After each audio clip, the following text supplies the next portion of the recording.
they decided they were going to start selling some of their products on marketplaces, specifically Amazon initially, but a bunch of other marketplaces.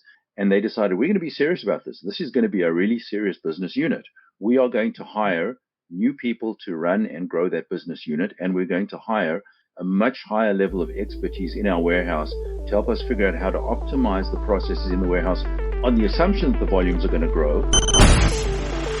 Growing a business requires a holistic approach that extends beyond sales and marketing. This approach needs alignment among people, processes, and technologies. So if you're a business owner, operations, or finance leader looking to learn growth strategies from your peers and competitors, you're tuned into the right podcast. Welcome to the WBS Podcast, where scalable growth using business systems is our number one priority. Now, here is your host, Sam Gupta. Hey everyone, welcome back to another episode of the WBS Podcast. I'm Sam Gupta, your host and principal consultant at the independent ERP and digital transformation consulting firm ElevateIQ. The warehouse should be renamed as the KPIhouse. That's where most KPIs live. Most warehouse operators have very slim margins, and they not only need to be efficient with the transactions to reduce the cost, but they also need to ensure timely delivery to maintain the customer experience metrics. So, which are the KPIs warehouse managers should care for the most? In today's episode, we invited a panel of cross-functional experts for a live interview on LinkedIn who brings significant expertise to discuss the top KPIs for warehouse managers. We discussed the role of warehouse managers and how that might affect their KPIs.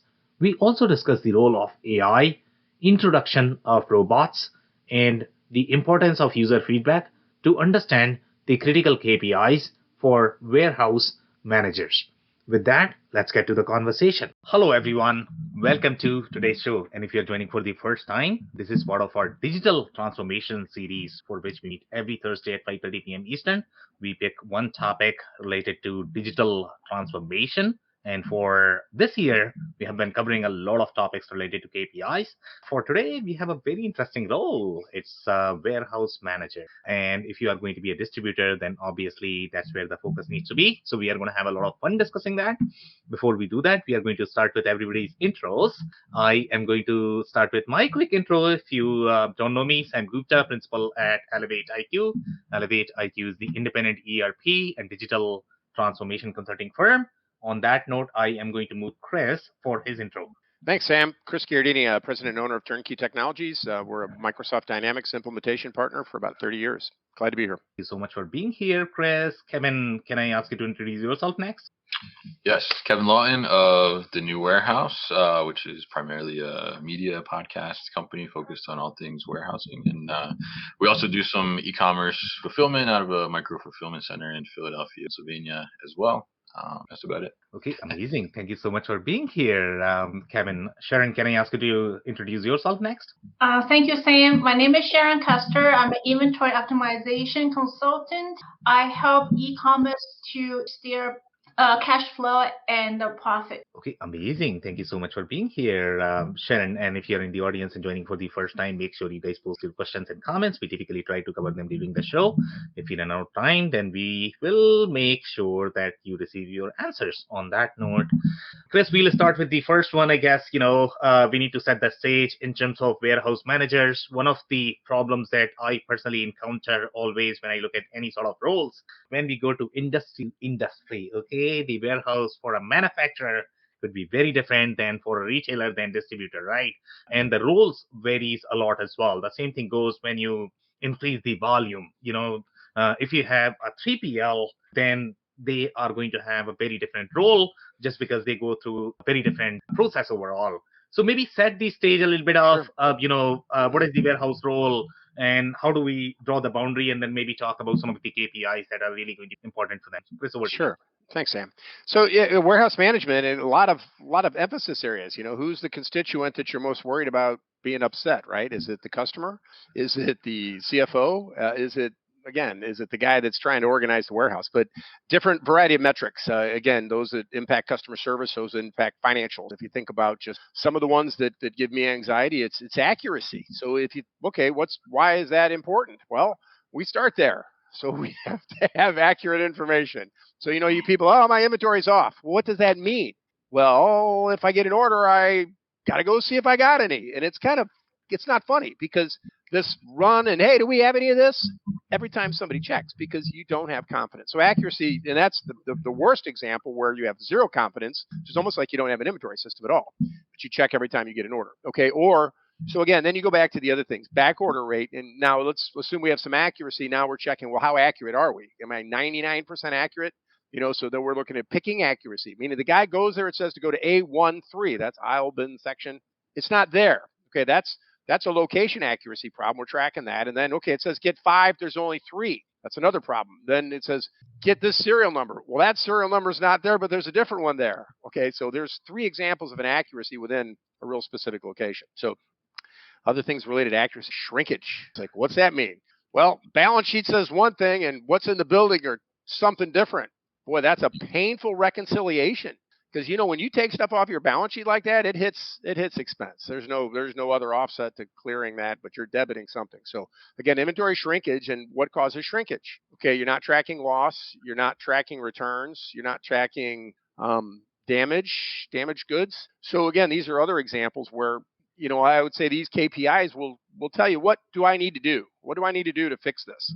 And I think that's what we'd say about every KPI. Is it a financial concern? Meaning, okay, I'm selling the wrong stuff or I'm stocking the wrong stuff. It's using up all the space. I can't get the right stuff.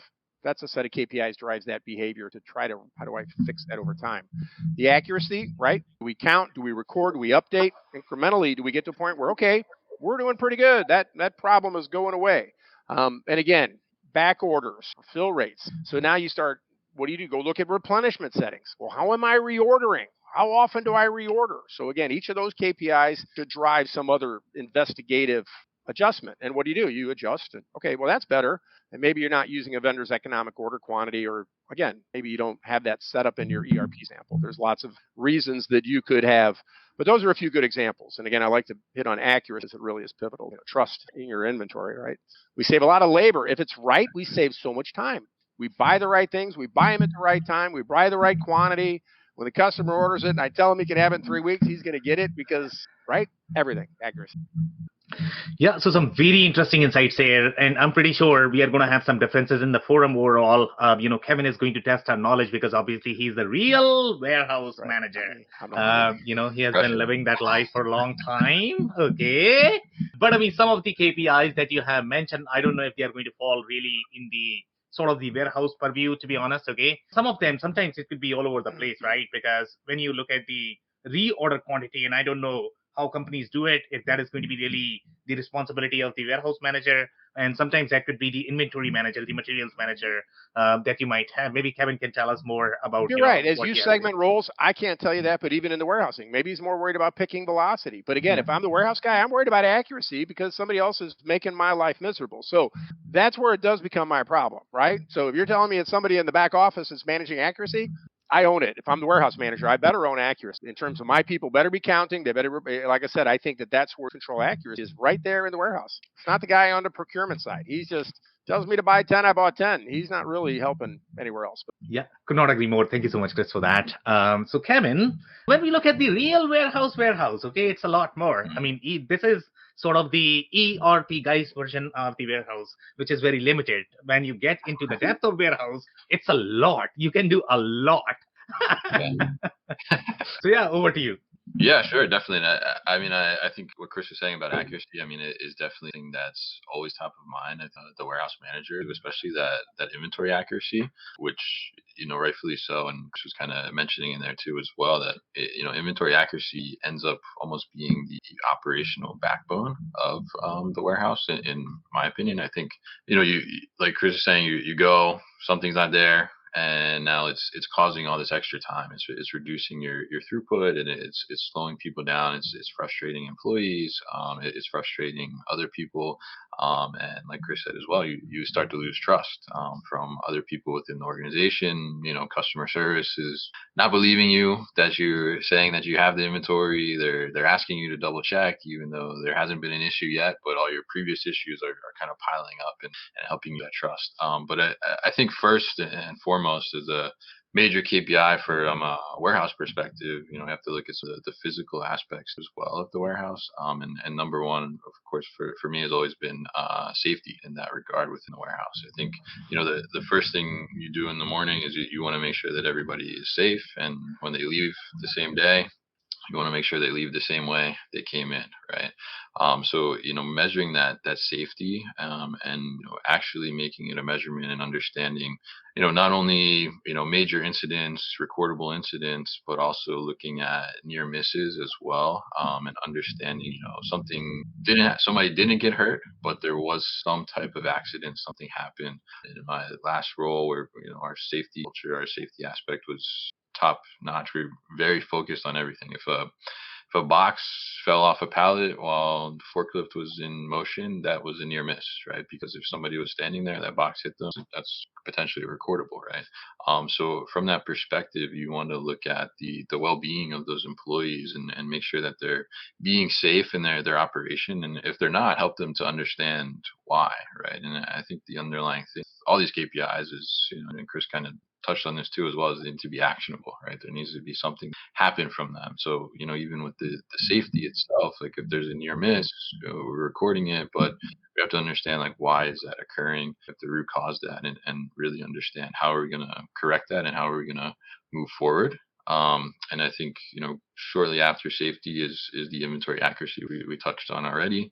But then also the quality as well. And that goes to, from each department within there. I mean, what are we doing, as the warehouse itself, right? If we're shipping orders out, from that perspective, we are essentially the last line of defense in the company before our product hits our customer, right? So we're the last ones that's going to touch that product, aside from the transportation company, which at the time is not in-house, right? So, we're the last ones that really have that kind of stamp and that touch to say, like, okay, like, this product is good, this order is good, this is going to go to the customer, and okay, right? If we're not tracking how we're doing and succeeding in that in terms of the quality aspect, then we're running into a lot of issues. When we look at quality, there's multiple levels to it. It's different buckets within quality, whether it's incorrect quantity, incorrect item, damaged issues.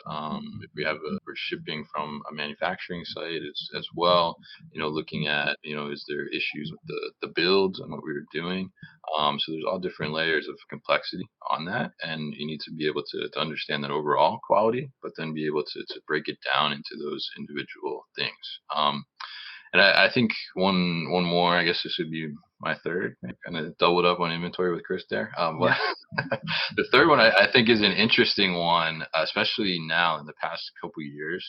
As a warehouse manager, something I would be focused on and considering, which I think maybe in the past was more of a HR KPI, would actually be retention of employees. We would warehouse landscapes and areas. I know where I'm at in New Jersey and Central Jersey. I mean, there's just warehouses everywhere. Like if you're working in a warehouse, like there's one next door, or there's one a couple streets down, and people are switching for 50 cents more an hour and stuff like that. It's incredibly competitive. So it's one thing that you really want to gauge as the warehouse manager, because in that building you're really driving that culture and making sure those employees are as productive as they can be, but also comfortable in the positions that they're doing, and know that they have a purpose within there, right? So you want to make sure you're measuring that retention to understand, like, hey, like I'm doing a good job here, because it's tough getting people in the door, and then the next challenge is keeping them inside as well. And you definitely don't want to lose a good employee just for some small that you could probably improve upon if you're tracking and paying attention to that. Yeah, so very interesting insights here. And Chris, I'm sure you were not hoping that this would go in safety because that's obviously very different, right? And one of the things Kevin really talks about, which he has not touched so far, and I don't know if anybody's going to hit on that. And number one, the labor management is a big one. And you already mentioned that the HR from the warehouse perspective. And I definitely want to hit about that in how that is going to work when you have really complicated warehouse processes where you are managing sort of labor, and then you have sort of the ERP, all of the other labor is probably going to be there. So I don't know how the handshake is going to work, right? That's number one. Number two is going to be, I think, Kevin, your favorite topic, in my opinion, was always the real estate. I mean, real estate nobody has spoken about because for warehouse it matters a lot, right? The Yeah. KPIs, the way you are storing, the way you are, organizing yourself, and then any of the automation, I guess, that's a big one as well. So I don't know if you have any other follow-up commentary there, Kevin. Yeah, definitely. I mean, from the real estate perspective, I mean, I think from a warehouse manager's perspective, you should definitely be tracking space utilization of the warehouse that you're managing. So you start to understand, how much of that space am I utilizing? Typically, in my experience, when hitting 80% utilization or higher, then we're in trouble. We need to figure out something. Do we have, and there's other trickle down things from that, like aged inventory that's not moving. What are we going to do about that? How do we free up more space to inbound? But the space utilization is certainly a key thing, and I think there's different layers to that as well in terms of how do we compartmentalize that. We have many different types of locations. We have bin locations, we have pallet locations. What's our utilization within our overall utilization of the space, but then what's our utilization within those different sections? Because it's one thing to say that we have all this space, but then the space is really only in bin locations, but I have just full pallets of everything. Am I going to break that all down and put it into bin locations? Probably in a lot of instances that doesn't make sense to do. So it's really measuring that utilization, kind of tracking that as your business evolves over time and the products that you're carrying may change size wise, and how do you fluctuate and change your location types, racking types, or bring in different types of automation, whether it's ASRS or narrow aisle AMRs or something like that, to be able to maximize that space utilization. But I think that's definitely the overall KPI is the utilization when it comes to real estate and the warehouse manager's perspective. Amazing insights there. Thank you so much, Kevin, for that. So, Mark, I'm going to do a quick check, and I don't know if you're able to speak. Maybe if you could introduce yourself. Are you able to speak? Can you hear me? Yeah, yep, good. Then I am able to speak. Hooray. Apologies, folks. I have no idea why my computer needed 2 reboots and eventually it just worked. So sorry about the delay. But yeah, so and again, I'm probably going to cover ground that already spoken about, and Kevin as well. Sorry to have missed the starting point of it, but yeah, I guess I'll just introduce myself. Mark Keynes, president of BlueLink ERP. Sam, I was thinking while Kevin was talking, the usual thing that we've spoken about previously about KPIs is what are we trying to manage? Like, what's the purpose? What is, what is the desired outcome to which we then build these KPIs and benchmarks? And the type, I just wanted to sort of focus in on 2 different aspects, maybe. The type of inventory, both the type and purpose of the inventory that you have in stock, will have a very, very big bearing on how you actually set up your priority. Even some of the priorities around, around real estate and utilization will be very different. For example, if your warehouse is mostly a manufacturing raw materials warehouse and you're using it to feed your own production, versus if you're, let's say, a wholesale distributor, versus if you're an e-commerce, retailer fulfilling e-commerce sales, and also the type of products. If your products are, let's say, food, perishable goods, there are a whole lot of different considerations than if you're stocking, machine parts that could sit in the warehouse for 3 or 4 years but still be useful. So there's that angle. But the thing that really, I think, has changed the game a lot in terms of what your warehouse management priorities, even what things to think about in managing a warehouse, in recent years, has been the change from single purpose sales channel warehouses to omni-channel. So, the old warehouse that used to fulfill orders to big box retail stores and now fulfills orders to big box retail stores, but also fulfills your onesies and twosies off Amazon and other kind of marketplaces, and maybe even B2C warehouses, creates all kinds of pollution. And again, I've seen like a company that migrated from where like 90% of the activity in the warehouse was fulfilling orders to very big box retail stores, like the biggest big box retail stores. And so not a huge number of orders, but a massive number of lines and quantity per order, to where in about 2 years they went from like over 90% of picks were around big box for orders to now they are probably about 40% big box and 60% onesies and twosies. And they were still using the same metrics to some degree in terms of not only measuring productivity, but even incentivizing warehouse management team. So, of course, they looked like they were failing. And actually they were, but not in the direction they thought. They were still doing a fine job of filling the orders for the big box. But the number of steps per order to fill an order for the Amazon orders, for example, was about 4 to 5 times the number of steps per order to fill a line item of a big box order. So, I think that's where a lot of the thinking needs to be around. Have our assumptions changed? Have we realized that our assumptions need to change? What is it that we're trying to achieve? And then let's modify our objectives, and then we can build new KPIs to manage those objectives. I don't know if that makes sense. For later on, I've got an example of a different variation on that as well. But I just wanted to throw that out there as something that I don't think a lot of, particularly my target market, the small and medium-sized owner-managed businesses, I don't think a lot of them have actually realized that angle and are not necessarily doing a really good job of this. Yeah, so I definitely want to peel a little bit more there, and that's my personal favorite topic. And sometimes companies, when they are bringing change, they are simply going to change it. Just because today I have the business opportunity, I'm going to implement it, I'm going to go Amazon, and they don't necessarily understand, how you need to realign your processes in general. So I think that's the point that you are trying to make, that you have sort of the wholesale business that's going to be very different from your $5 Amazon package. And I don't know how others feel overall in sort of segmenting these two business units, and how we need to realign the warehouse architecture is what I'm going to refer, I guess. So I don't know, Mark. I'm gonna peel a little bit more there. Let's say if you were to approach a new business model, let's say Amazon, you are trying to attack that channel just because it looks like a compelling opportunity. But from the operations perspective, you are probably going to lose money. Even though you are making money, you are probably losing money. Okay, so how would you reorganize this? Would you treat this as completely separate business unit? Then you are going to create a new warehouse, going to rewire all of your processes, visualize, think, whatever you need to do to understand that you are going to have some profit there, I guess. So yeah, over to you, whatever you might want to offer in terms of the insight. Yeah. Yeah, I mean, great question, and great. The scenario that you outlined is a really, really good scenario because, again, a lot of owner managed companies say, hey, there's an opportunity to make more money if we sell on Amazon or whatever.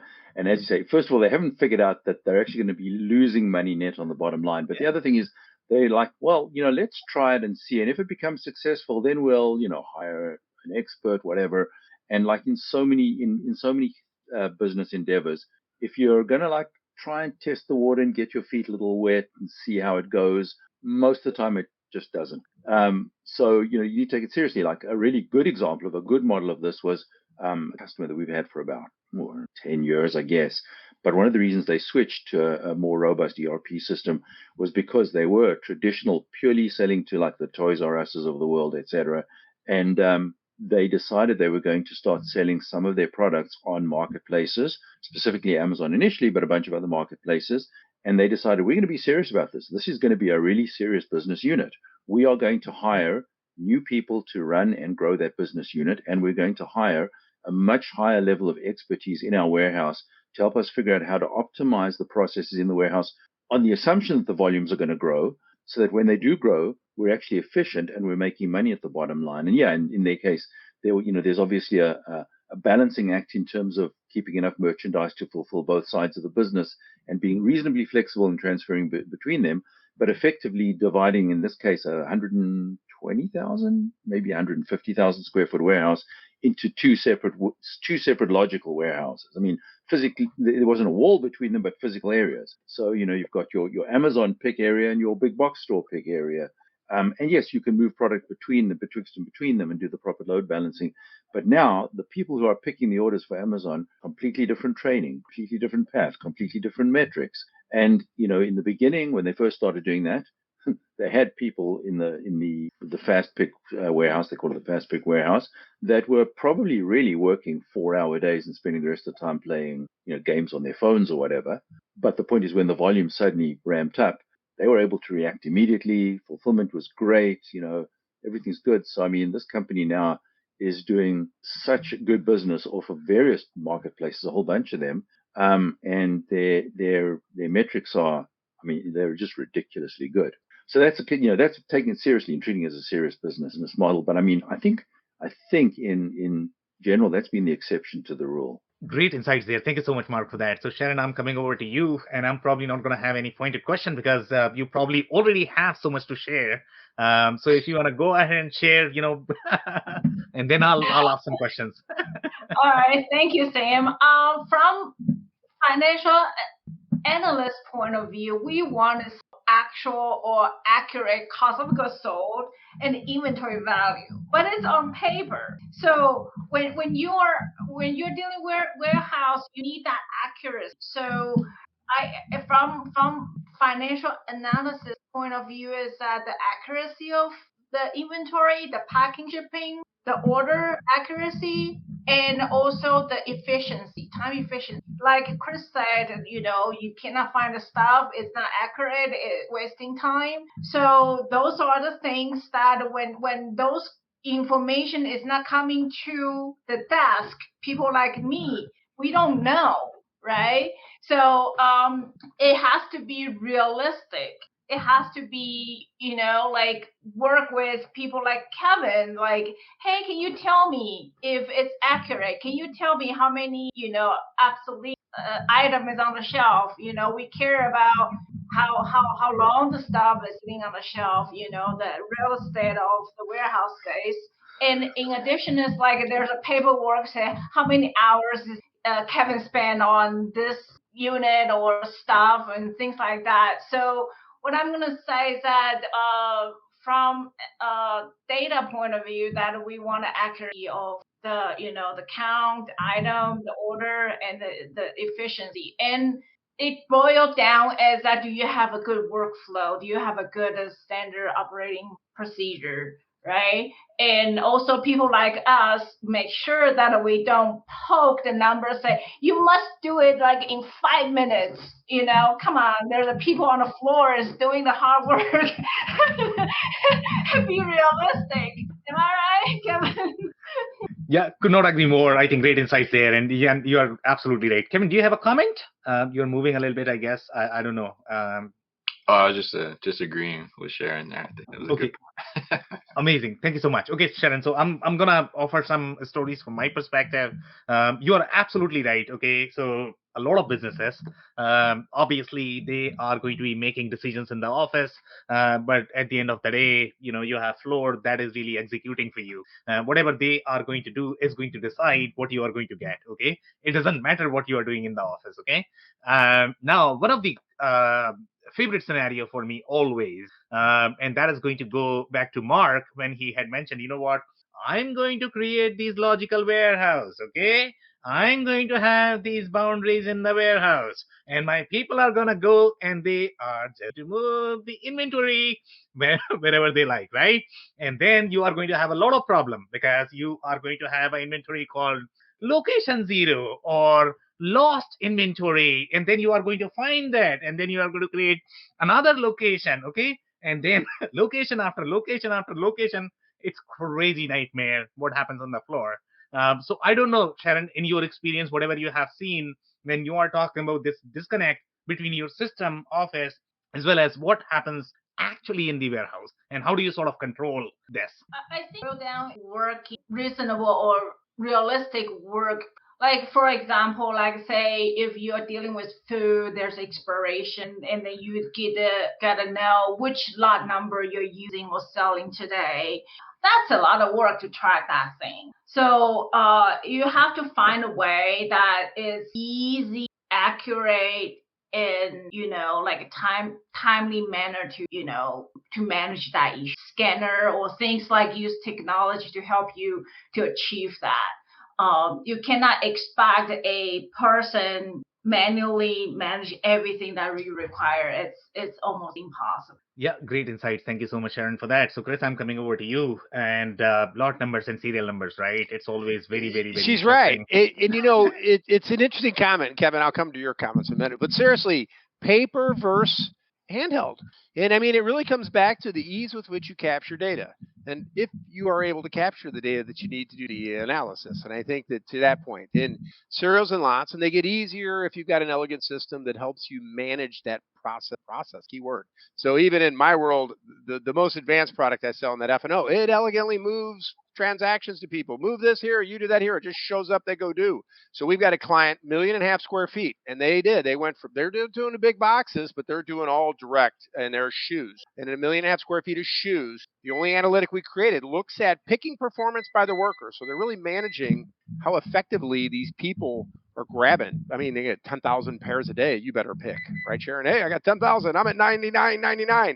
So that is one of their sense of urgency. How efficiently are we moving? And again, we didn't hear heat maps, but I think to your point, Kevin, and I'm an ERP guy, right? So I spoke to transaction domain is the way I would describe it, right? What we can capture. And we can do quality orders. The question is, would you have a quality order for every shipment? Yeah, you probably wouldn't. But how do we capture those exceptions, right? And I think even as you talk about safety, and safety, I can do quality, but safety, it's interesting. That seems to be a gap, right, Sam? Is like, where do we capture that at the peripheral of my ERP? It's HR centric, but to get the analytics that you said, those are very interesting comments. But again, accuracy, I'm glad you all kind of chimed in on that one. But anyway, keep talking. But heat maps, I saw some great heat map examples where now, again, back to the data. If we really had locations by orders, we could extrapolate that. But again, most ERP systems don't have the algorithms. I'm sure, Kevin, you've worked with external systems, right? You feed it, or it's all Excel based, and then we feed it back to the ERP. But they don't dynamically refresh themselves, like even replenishment settings, things like that. They don't dynamically. I think AI is going to change that, folks. So I think in a year, warehouse optimization is going to be a non-people centric thing. I think we're going to see a whole new revolution on some of these tools that are really helping and telling what decisions to be made. I do see that coming. I'm very excited to see that, man. I mean, today, I don't think that is happening in the field, at least. I see a lot of neat examples. I really do. And anyway. Yeah, so I'm actually going to touch on the specific things overall from the data perspective. And in my opinion, I guess AI is as good as your data. I mean, that's how I like to think. You don't have the data. That's why for Kevin's metrics, we don't have a lot of that data today. It's great, but I'm like, where do you get it? Right? That's me. I'm like, we don't capture that. Yeah, we can build ad fields and, but go ahead, Sam. I mean, really, a lot of that data is missing. Yeah. So, I mean, you can build data, but the quality of data is going to dictate how good your data is going to be. For example, ChatGPT is amazing at this point of time. I'm pretty sure you guys have tried it. But obviously, it's mining the data from the internet. And if it is going to have the noise, then what you are going to get is better noise. Okay. That's how AI works in my mind. Okay. So quality of data, obviously, the basics people have to get down their basics. Yes, it can do cleansing. It can do augmenting. It can do a lot of things, but still you have to get your fundamentals right overall from the data correlation perspective. And one of the things that I really want to touch overall from the serial and lot number perspective, serial and lot number, I have seen crazy scenarios. I'll give you guys a story. Okay, so when you look at the serial numbers, and this is to Sharon's point, because they are going to think that what, lot number, very hard. You know what? Don't do lot numbers, because that if you go through the application, I'm probably going to have 5 screens. I probably need to enter expiration date all the time. You know what I'm going to do? I'm going to create my own lot numbers. I'm going to create my own workflows. Okay, and then you have probably used your project number as the lot number or something like that. I mean, some crazy random thing, right? And then finally, you are going to break all the processes because of that. So that's what I wanted to mention overall from the KPI perspective. When you take shortcuts, that you fraud your data. You're right. You fraud it. And I think that you invest in the technology. And again, it's as you grow, you have better devices. We for example, we have a dental device manufacturer. When they bring in these devices from Japan, they're too deep. We do a 2D scan. This is complex. You scan that serial, you get the subcomponent serials. You land them so that you can warranty and service them. I mean, there's a lot of complexity at that point. Yeah, it's not for everybody. Yeah, great commentary. Thank you so much, Chris, for that. So, Kevin, coming over to you. I mean, I'm pretty sure you have probably a million comments by now. So whatever you want to hit on. Sure. No, I mean, I think to the point of data and just from experience, I mean, it is difficult for some of the KPIs that I would consider for a warehouse manager to extract them all from one system. Like Chris, when we come up with some of these metrics and KPI and figure out things that we really want to measure to understand like the performance of our building and going on with the building. It's kind of like sometimes it's like a hodgepodge of trying to collect this data. I mean, in my experience, like we built out some different kind of forms and apps in Fulcrum to actually record some things like from a safety perspective, or even another KPI that I've measured before is from a 5S perspective and kind of a cleanliness of the building perspective. And we've created kind of ad hoc recording forms to be able to do that through different audits and things like that. But it is, it is really important to have that data integrity when you're measuring KPIs, because if you're taking action off a KPI that has bad data in it, you're probably going to take the wrong action, or you're going to be focused on the wrong thing. And I've seen that happen a few times, and it's pretty interesting because you try to drill it down and really understand what's going on, and then go through it all, and you see like, well, there's duplicate data in here or something, or some way the report is pulling is duplicating it. It's not counting it the right way. It's counting things as a miss when really it was okay, and there's lots of classifications in that. I think it's really important then when you're establishing those KPIs and reporting out those KPIs that you're proving them out and understanding that these things are really occurring and this is what's happening. And then when you go to do kind of your root cause analysis on your negative KPIs to figure out, why do I have this gap? My goal is 99%, I'm at 96%. Like, what's going on in that percent? And kind of drilling down through those Paretos and things like that. I mean, you really want to make sure you have that data accessible so you can make a change. And if you don't, you have to figure out a way. How am I going to collect this data to really understand what's going on? Because it's one thing to say like, okay, we're doing good in inventory accuracy, but we're doing bad on order accuracy. Okay, meeting over. Like, go on to the next thing. But wait. What are we going to do? What are we going to do about the order accuracy? Something's going on here. It's like, well, we don't really have the details of it. We can't drill down. And it's like, why are we even looking at it, right? If we can't take any action. So I think it's really important to have that data integrity, and it's important to the warehouse manager perspective to be able to interpret that and then trickle that down to your warehouse supervisors, your other departmental managers or leads, and have them understand those KPIs too, because that's going to ultimately drive their day-to-day actions as well, while you're driving kind of the overall strategy and overall actions throughout as the manager. Yeah, very interesting. Taking action, right? And I'm pretty sure, Kevin, you remember your friend Jeff Lam, and we are, and right, yeah, and Chris knows Jeff Lam as well, I believe, right? We have done some shows, right? Yeah. So taking action from the warehouse perspective, right? If you were here, and we are in the warehouse episode for 45 minutes, dark stock will be mentioned at least 500 times. And I'm shocked that nobody has mentioned that. Measurement. I will say that is a good measurement. Yeah. Right? I mean, he can probably talk about, talk for hours just on that topic. So I'm actually shocked that nobody has mentioned that. But when you talk about taking action, I guess, that's where you sort of start as a warehouse manager, because that's sort of your first line of attack. That's what you need to sort of fix it. So I don't know. Kevin, do you want to touch a little bit on that as well? On dock to stock? Yeah, from your perspective, yeah.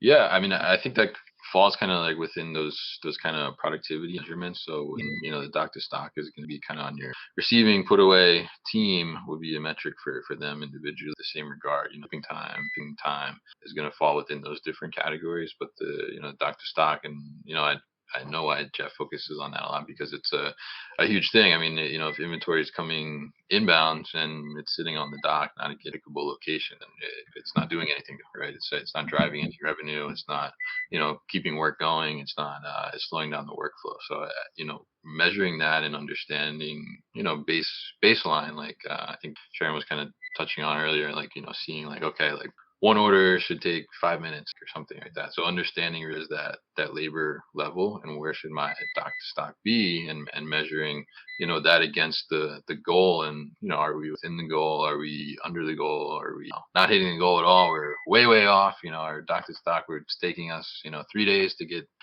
trailer into the rack and put away. And that kind of thing is just super important because it's kind of just a measurement of overall efficiency and just a measurement of also kind of reaction time and priority of tasks and the way that you're allocating resources. I think if you're looking at something like that and seeing like, okay, like my dock to stock, even if you look at maybe periodically throughout the day, like how am I looking? Okay, in the morning, like things are getting put away really quickly as they're coming in, but then, and as the afternoon comes along, like it's slowing down. So what's going on there?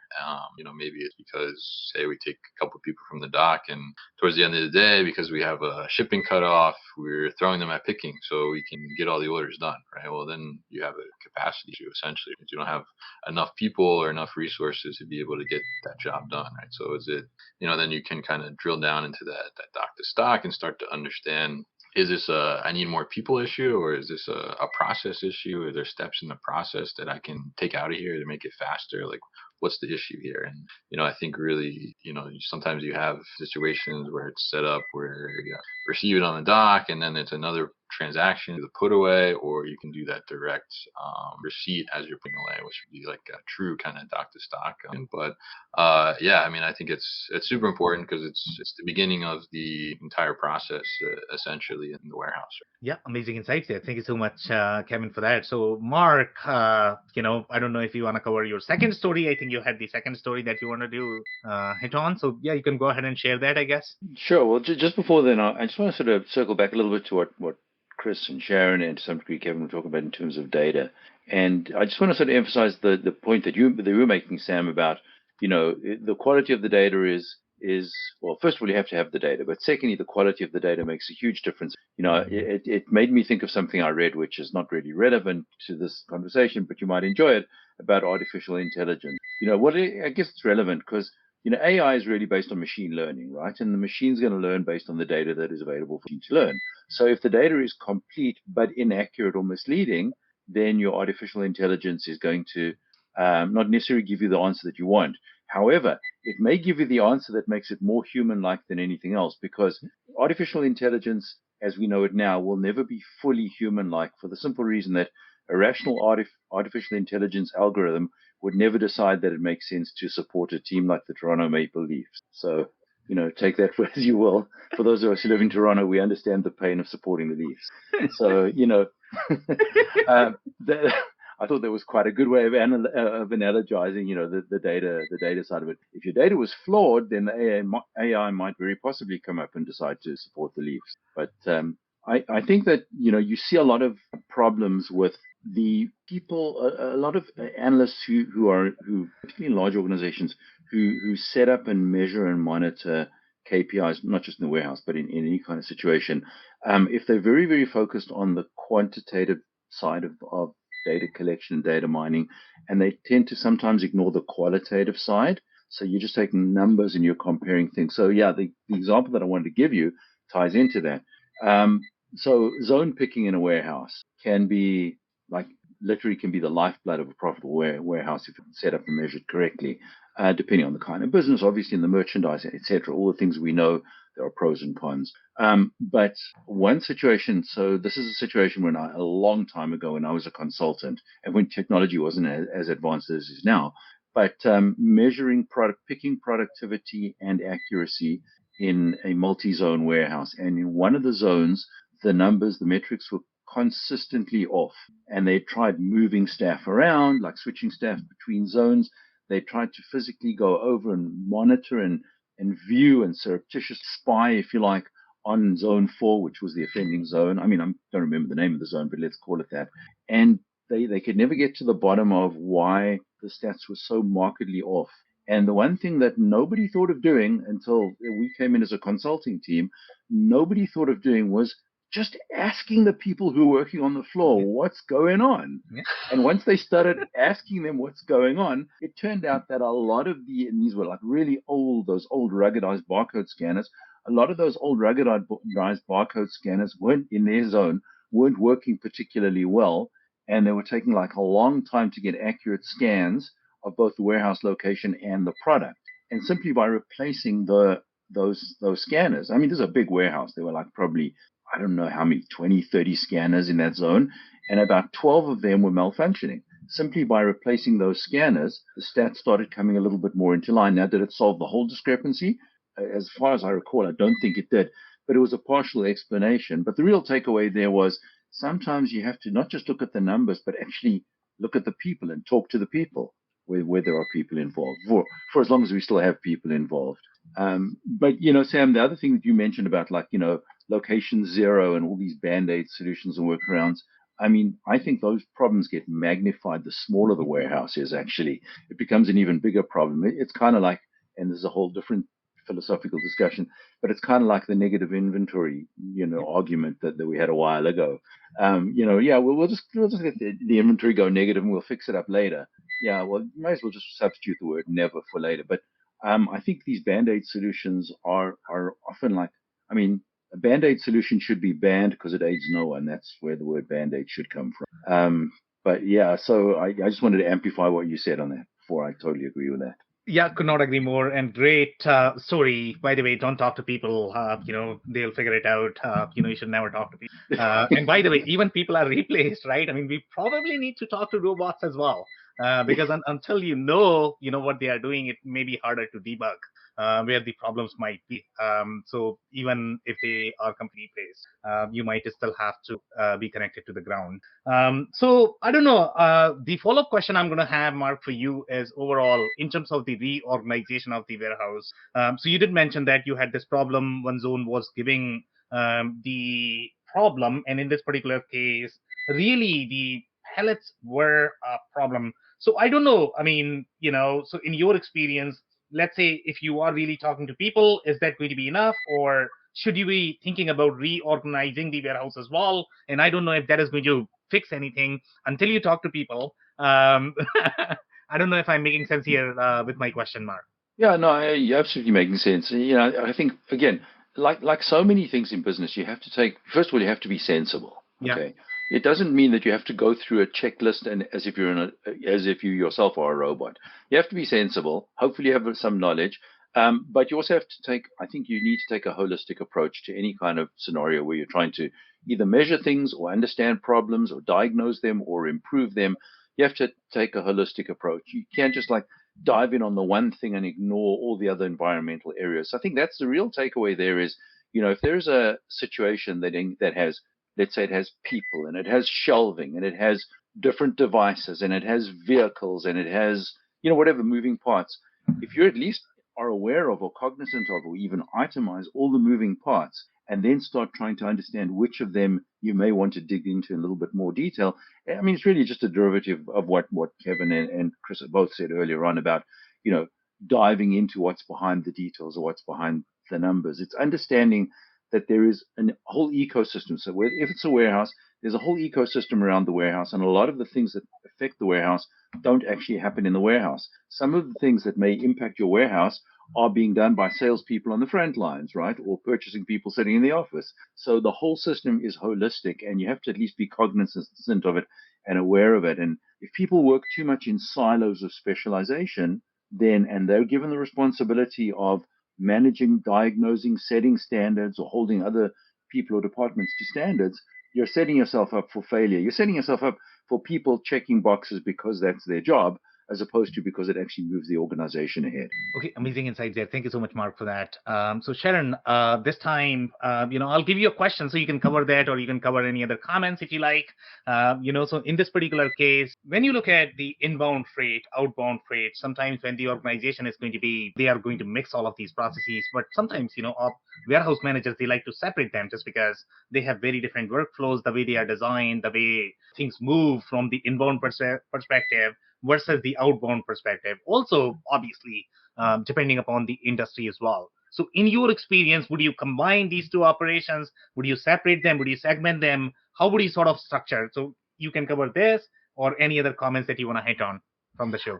I would say have a streamlined workflow, separate the workstation for those things. Like when the inbound freight comes in, ideally you need to count it before you put it away.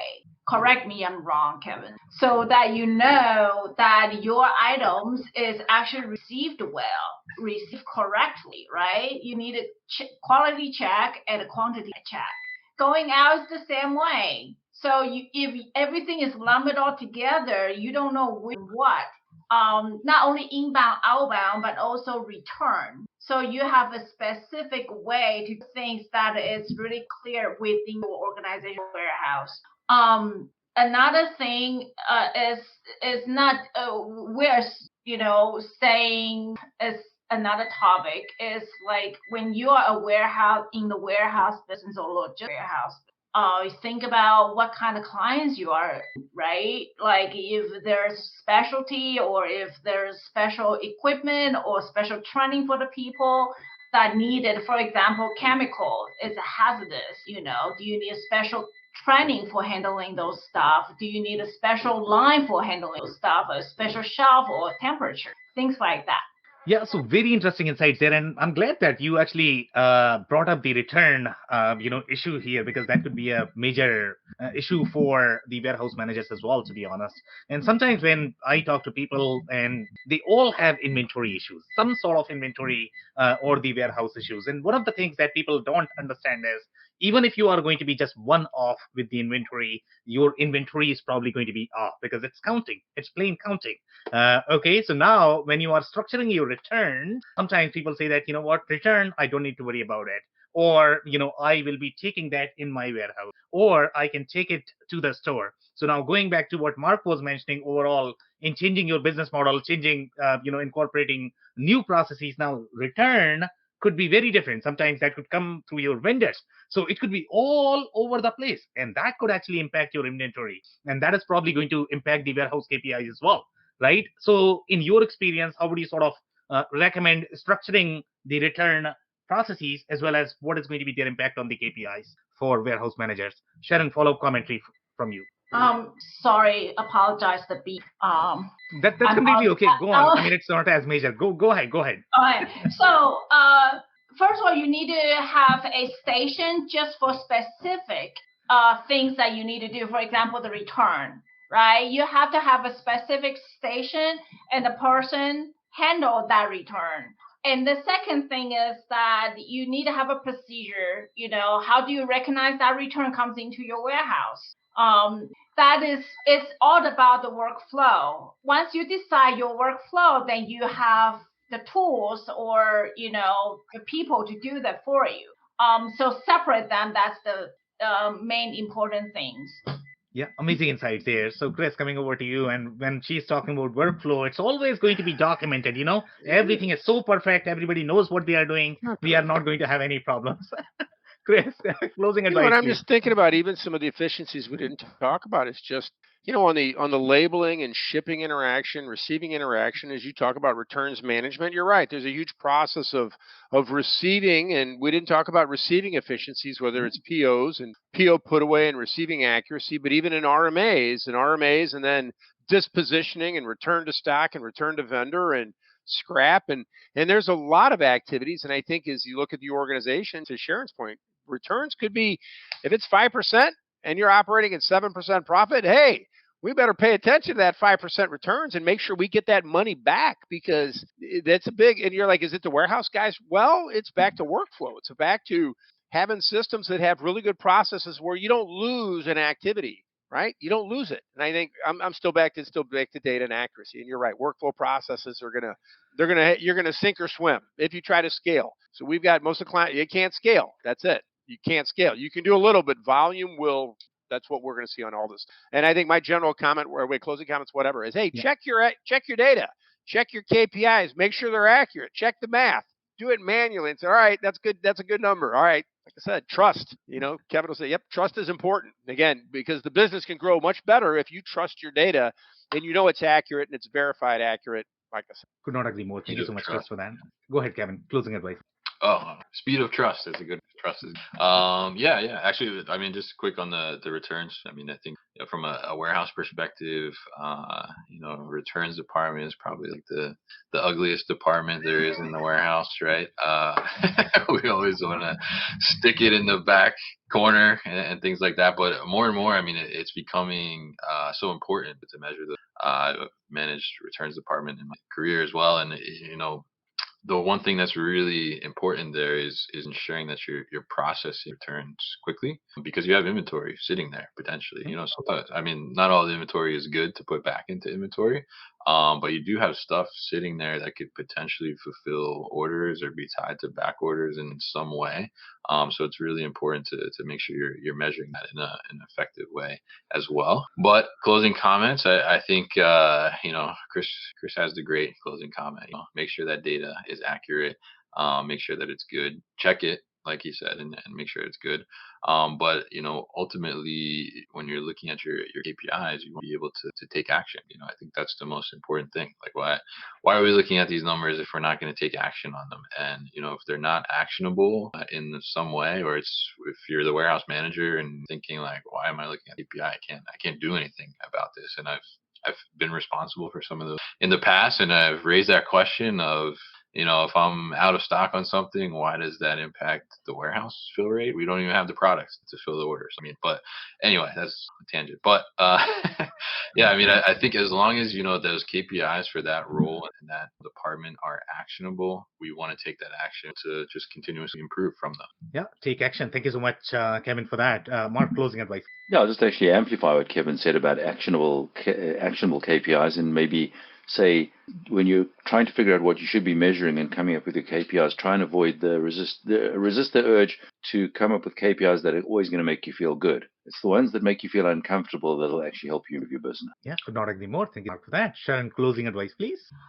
When we are measuring KPI and use that information to do data analysis, remember garbage in, garbage out. So make sure that the KPI is reasonable, reliable, the trust issue. You have to trust that number.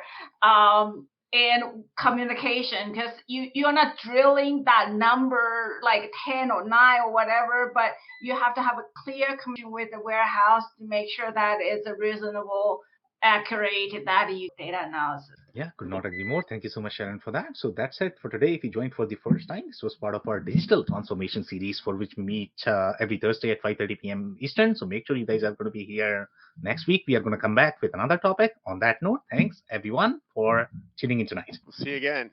Thanks, Dan. I cannot thank our guests enough for coming on the show, for sharing their knowledge and journey. I always pick up learnings from our guests, and hopefully you learned something new today. If you want to learn more about Chris Garadini, head over to turnkeytech.com.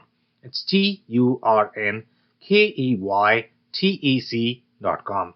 If you want to learn more about Mark Keynes, head over to bluelinkerp.com. It's bluelinkerp.com. If you want to learn more about Sharon Custer, head over to inventoryoptimization.pro. It's inventoryoptimization.pro. If you want to learn more about Kevin Lawton, head over to thenewwarehouse.com. It's thenewwarehouse.com. Links and more information will also be available in the show notes. Also, don't forget to subscribe and spread the word among folks with similar backgrounds.